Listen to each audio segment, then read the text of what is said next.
Le cœur se gagne par le cœur. Le cœur se gagne par le cœur. Frères et sœurs en Christ, en ce dimanche 5 janvier 2025, l'Église nous donne de célébrer l'épiphanie du Seigneur. Nous méditons l'Évangile de Jésus-Christ selon saint Matthieu, au chapitre 2, versets 1 à 12. Jésus était né à Bethléem en Judée, au temps du roi Hérode le Grand. Or, voici que des mages venus d'Orient arrivèrent à Jérusalem et demandèrent: Où est le roi des Juifs qui vient de naître? Nous avons vu son étoile à l'Orient et nous sommes venus nous prosterner devant lui. En apprenant cela, le roi Hérode fut bouleversé et tout Jérusalem avec lui. Il réunit tous les grands prêtres et les scribes du peuple pour leur demander où devrait naître le Christ. Ils leur répondirent: à Bethléem en Judée, car voici ce qui est écrit par le prophète. Et toi, Bethléem, terre de Juda, tu n'es certes pas le dernier parmi les chefs-lieux de Juda, car de toi sortira un chef qui sera le berger de mon peuple Israël. Alors, Hérode convoqua les mages en secret pour leur faire préciser à quelle date l'étoile était apparue. Puis, il les envoya à Bethléem en leur disant: Allez vous renseigner avec précision sur l'enfant, et quand vous l'aurez trouvé, venez me l'annoncer pour que j'aille, moi aussi, me prosterner devant lui.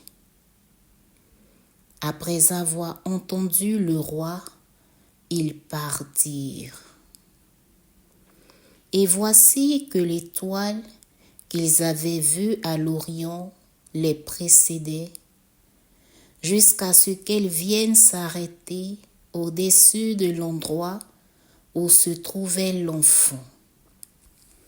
Quand ils virent l'étoile, ils se réjouirent d'une très grande joie. Ils entrèrent dans la maison. Ils virent l'enfant avec Marie, sa mère, et tombant à ses pieds, ils se prosternèrent devant lui. Ils ouvrirent leur coffret et lui offrirent leurs présents, de l'or, de l'encens et de la myrrhe. Mais, avertis en songe de ne pas retourner chez Hérode, ils regagnaient leur pays par un autre chemin. Parole du Seigneur. Nous rendons grâce à Dieu. Frères et sœurs, l'épiphanie de Jésus.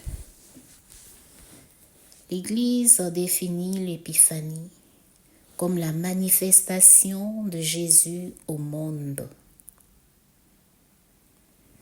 Je voudrais avec vous poser le regard sur deux réalités. La réalité de Hérode et celle des mages. La réalité de Hérode. Hérode est bouleversé lorsqu'il entend qu'un roi est né, parce qu'il était le plus grand roi, le roi que tout le monde craignait. Et il ne se voyait pas céder son trône. Il veut donc éteindre l'étoile qui est Jésus pour ne pas que Jésus brille, pour éviter que Jésus vienne le concurrencer. Frères et sœurs, toutes les fois où nous avons calomnié, dénigré nos frères et sœurs, nous avons à notre manière été des Hérodes parce que nous avons essayé d'éteindre l'étoile de nos frères et sœurs. Nous avons voulu cacher le trésor qu'ils sont ou qu'elles sont pour l'humanité.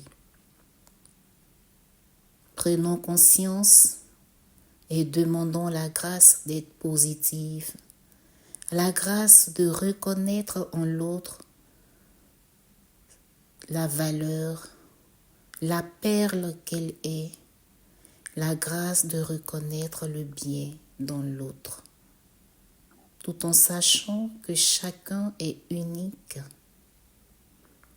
La deuxième réalité, les mages. Les mages cherchent Dieu. Ils cherchent la lumière. Ils cherchent Dieu sans même avoir peur de Hérode, des obstacles sur leur chemin dans cette recherche de Dieu. Soyons, frères et sœurs, des hommes et des femmes, à l'image des mages qui cherchent Dieu sans se lasser, au risque même de leur vie. Et lorsque les mages rencontrent Dieu, ils passent par un chemin nouveau, le chemin de paix, le chemin de la joie, le chemin du bonheur. Avec Jésus, c'est toujours une nouvelle aventure.